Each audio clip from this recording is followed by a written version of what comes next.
frustration turn into elation as you turn your head to self-isolation decoration.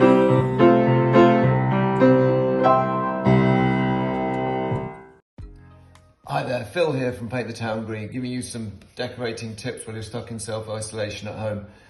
So today I want to talk to you a little bit about sandpaper. It's a very important part of the decorator's toolkit, and people that aren't decorators maybe don't understand the different types and the different coarsenesses you can get.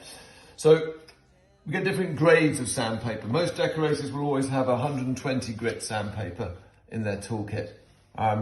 This is it here. It's a sort of medium to fine wallpaper sandpaper, and it's pretty multifunctional for the different aspects of decorating you want to do. The lower the number, the coarser the sandpaper. And generally speaking, with most brands, they have it written on the back. So I've got some 120 sandpaper here, and that's what that 120 is on the back there. If I want something with a little bit more bite, I can go for an 80 grit, which is this one here. A little bit rougher. Can you get a close up and get a feeling of this? Maybe you can see, I don't know if you can. And that's got 80 on the back, okay?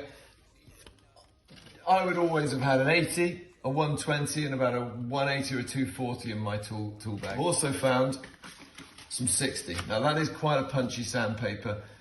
You want to be careful using something like that because it will need smoothing off afterwards. I don't know if you've seen my film about sanding down a worktop, but when we used a slightly coarser paper to get some stains out, we then went over it with a fine one afterwards. So a 60 grit sandpaper has got quite a bite to it. I don't know if you can see how coarse that is, but that is quite rough. If you rub that against your face, you know all about it.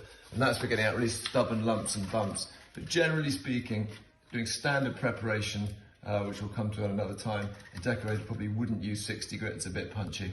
Then you get the 180s and the 240s, and these are more sort of finishing paper, so the sort of thing that you'd give something a very light rub down between coats of paint.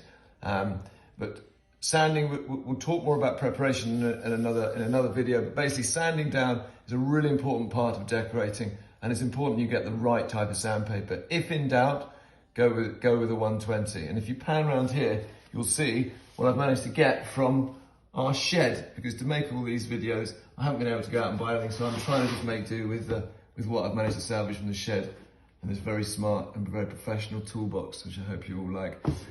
So that's sandpaper. Most important thing to remember, the lower the number, 60, 80, the coarser the sandpaper. Floor sanders use, I think they use they get 27 grit, I think it is.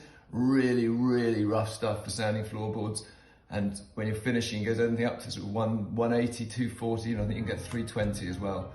So the higher the number, the finer, the lower the number, the more coarse it is. If in doubt, pop for the old 120. And I think every decorator will have one of those in their tool bag.